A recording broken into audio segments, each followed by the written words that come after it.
আপনারা আবার কোন ইসলাম প্রতিষ্ঠা করতে চান? আপনারা ইসলাম প্রতিষ্ঠা করবেন না মওদুদি তন্ত্র প্রতিষ্ঠা করবেন? আমাদের সাথে আওয়ামী লীগের কেন পার্থক্য, আমাদের সাথে জামাতের কি পার্থক্য? তারা ইসলাম প্রচার করতে চায়, আর আমরা বলি এটা তো মুসলিম সংখ্যাগরিষ্ঠ দেশ।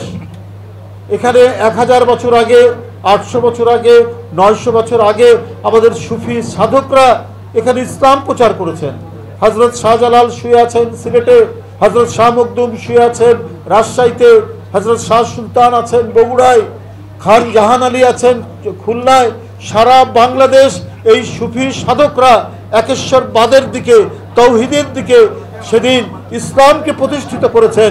আবার নতুন করে আপনারা কি করবেন ভাই? কোন ইসলাম প্রচার করবেন? মানুষ যে ইসলাম আমাদের সুফি সাধকরা অনেক সংগ্রাম করে, অনেক মানব সেবা করে তারা প্রতিষ্ঠিত করেছেন, সেই ইসলামের উপরেই তো বাংলাদেশ দাঁড়িয়ে আছে। আপনারা আবার কোন ইসলাম প্রতিষ্ঠা করতে চান? আপনারা ইসলাম প্রতিষ্ঠা করবেন না মওদুদি তন্ত্র প্রতিষ্ঠা করবেন? এইটাও কিন্তু মানুষ ভাবছে, এবং এটা নিয়েও মানুষের কথা বলার আছে।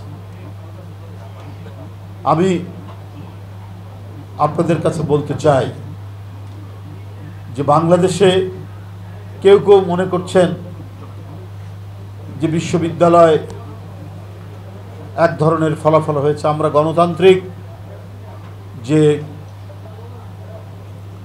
ইচ্ছা, গণতন্ত্রের সাধারণ জনগোষ্ঠী বা ছাত্র সমাজের ইচ্ছার প্রতিফলন, তার বিরুদ্ধচারণ করি না, কিন্তু এই প্রতিফলন ঘটানোর জন্য যদি কোনো ইঞ্জিনিয়ারিং হয়। ওয়ালটন এখন দেশের সীমানা পেরিয়ে পৌঁছে গিয়েছে 50টিরও বেশি দেশে। ওয়ালটন, ঘরে ঘরে বিশ্বজুড়ে। আমি জালিয়াতির চাইতে ইঞ্জিনিয়ারিংকে প্রাধান্য দিচ্ছি, নানা কৌশল করা হয়, তাহলে এটা কিন্তু ধরা পড়বেই, যেটা আমরা জাহাঙ্গীরনগর বিশ্ববিদ্যালয়ে দেখলাম, ঢাকা বিশ্ববিদ্যালয়। বাংলাদেশে ছাত্র রাজনীতির ঐতিহ্য হচ্ছে এটা একটা উৎসবের মতো পরিস্থিতি। সেই উৎসবে যারা পূর্ববর্তী যারা বিশ্ববিদ্যালয়ের ছাত্র সংসদের প্রতিনিধি ছিলেন, ভিপিজিএস ছিলেন, তারা যায়, তারা কথা বলে, কিন্তু ঢাকা বিশ্ববিদ্যালয়ের ভাইস চ্যান্সেলর তিনি কোড অফ কন্ডাক্ট তৈরি করলেন। তিনি তৈরি করলেন একটা আচরণ বিধি, যে বাইরের কেউ আসতে পারবে না। ভাই, বিশ্ববিদ্যালয়টা কি বিচ্ছিন্ন কোনো দেশ নাকি? ভ্যাটিকান সিটি তো নয়, দেশের মধ্যে দেশ তো নয়। সারা বাংলাদেশের জীবনের যে প্রবাহ, সমাজের যে আকাঙ্ক্ষা, সেটা প্রতিফলিত হয় বিশ্ববিদ্যালয়। যারা বিশ্ববিদ্যালয়ের সাবেক ছাত্র, প্রাক্তন ছাত্র, তাদেরও বিশ্ববিদ্যালয়ের সাথে একটা মিথস্ক্রিয়া থাকে, একটা ইন্টারাকশন থাকে। এই কারণে ইউনিভার্সিটি অ্যালুমনাই আছে, ডিপার্টমেন্ট ওয়াইজ আছে, সব বিষয়ে, কারণ একটা বিশ্ববিদ্যালয়ের সাথে একটা সম্পর্ক রাখা। কারণ যে প্রতিষ্ঠানে 4-5 বছর একটি ছাত্র পড়ে, তার মধ্যে একটা আবেগ তৈরি হয়।